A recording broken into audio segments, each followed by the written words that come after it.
Photon Hypernova. Well, this doesn't surprise me in the least. I'll make the 30% if you guys have not smashed the ever-living crap out of that subscribe button. Smash it so we can climb up the 100K ladder here. Well, Photon Hypernova is going to be the third set of the year 2022. Photon Hypernova Temporary will be released on October 15th, 2022, and will be technically our first set of 2023 here for the TCG. Now, if you've kind of noticed as of late with the way that the sets have been going in the OCG here, the OCG kind of likes to focus on what we went through with the main character syndrome. You know, Rise was literally Yugi set, and then you kind of powered through all of those. You got to, like, Dimension Force, which was your one big set for, you guessed it, ladies and gentlemen, our power-up for, well, you know, Odd Eyes. You kind of come back here to Darkwing Blast.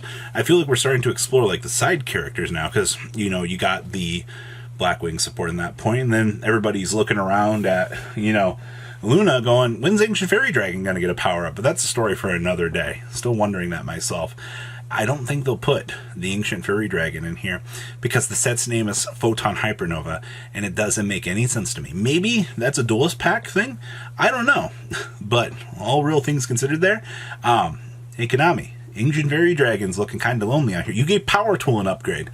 Where in the heck is my Ancient Fairy Dragon? So, Photon Hypernova. What does that tell me about this set? Well, you got a couple possibilities here. The first big one in the room here is the fact that we can actually see Kite's deck getting some major power-ups. Now, there's not a darn thing about Galaxy Hypernova, none of that. They specifically referenced Photon here. Now, the fact that most of the Photon Galaxy deck did work in, you know, cooperation with each other does tell me that there will be a potential tie-in for that. I wouldn't be surprised at that at the end of the day. But Kite's Galaxy Eyes Photon Dragon was one of the coolest cards that we've seen. And it does definitely need a, I mean, 10 cards can do a lot to that deck. Though, Photon Orbital was a very nice power-up for, you know, all the searchability and things that we really needed to see with that.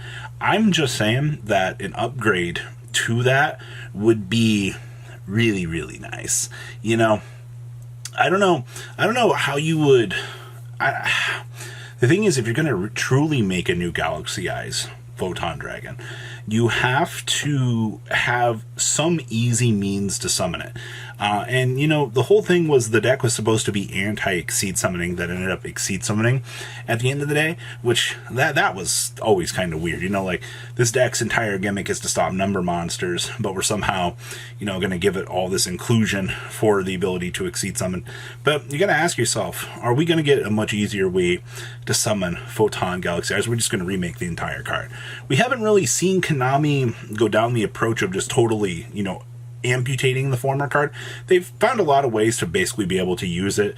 You know, example, the new Blackwing, you know, Ruddy Rose having an effect to actually kind of act with the Black Rose as a stepping stone for it. They've found really cool and innovative ways to do it.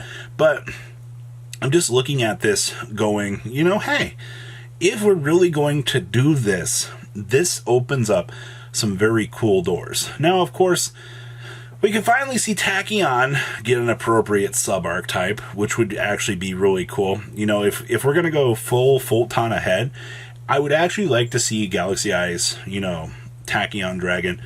Tachyon was one of the coolest things that you could have done with 107, you know, setting it up. But you just kind of didn't ever explore the Tachyon aspect of things, all right? You've already got Photon Galaxy subclass. You can go ahead and you can pull one more out of the hat here, and you could do something with Tachyon. Or, you know, we could have a Galaxy Eyes Photon Tachyon Dragon. We could just pull it all together at this point in time. You know, you can just wrap up everything. But I don't think that's what they're going to do. I think we're going to see some very powerful retrains of Galaxy Eyes that will definitely kind of make a lot of players very happy. So means that you can look ahead right now, look at all the Galaxy Eyes Photon cards and go, oh, I can pick up all of these option trees. Personally, probably Galaxy Eyes and Photon Orbital are probably going to be your most stable ones, because, you know, unfortunately, this doesn't say Galaxy Expedition support written on it. So unfortunately, I don't foresee that happening. So what else can they actually do with this? So on the org article, when they first announced this, they were like, well, what if they bring in the Rush Duel Galaxy type to this?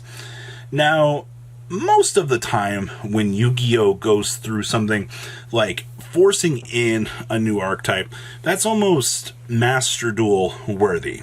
Or, excuse me, Master Rule changing. You know, we haven't had a new archetype since, what, Ciphers? And even though Rush Duel is just printing like Magical Warrior, for example, they've added so many subclasses into their version of the game. It's actually crazy. But within the confines of Yu-Gi-Oh! The Master TCG that we have, they haven't really explored that. So as much as I think it would be cool to add that in, you know, most of the time when we see those levels of changes, they're usually around April. Basically when they go into like the first block set. And remember, this is the third block set for 2022, which means there's one set after this, which would mean if you'd be going into April, that'd be their reset period that they would want to do something like that. So typically looking at most of your trends where they would make Master Rule, erratas, or things like that, it does not line up with that theory. Though, I think it would be massively cool to see how many cards would actually get erratas from their previous types to act as that. Or would you get really cute out here and just add the Cyverse type as an entire subclause, much like Toon? Wouldn't that actually be really cool if all of the Galaxy monsters could maintain their original types and still be subclassed as that? That would be a really cool thing. But then you already got to look at the thing of Yu-Gi-Oh! Already is a game of complexity. Going through and erratating how many cards for an inclusion of that, we already had to do that previously with the term excavation and things via changing.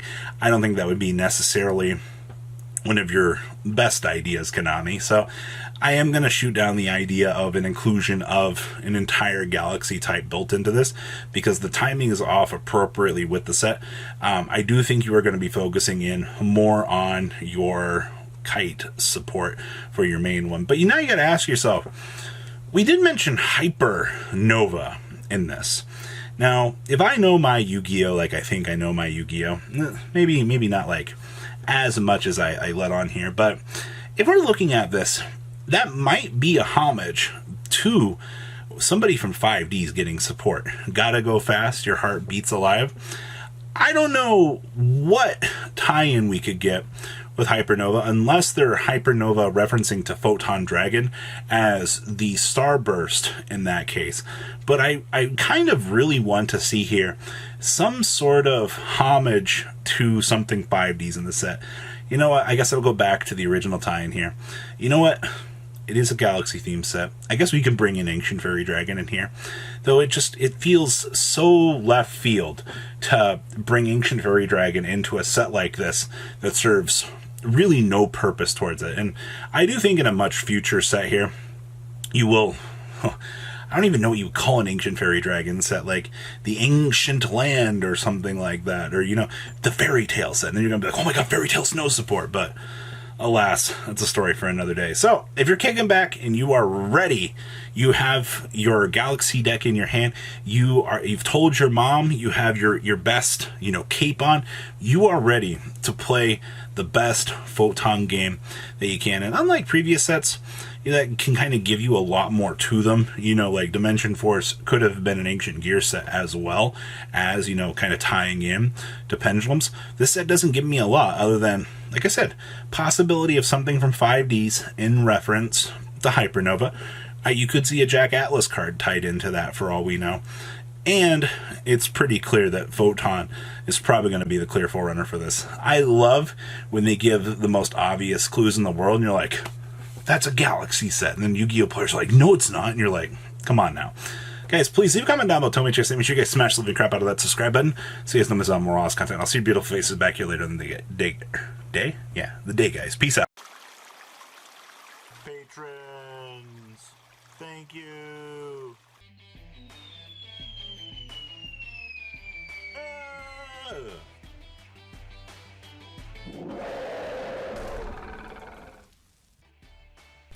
Thank you so much for watching. Check out these other videos.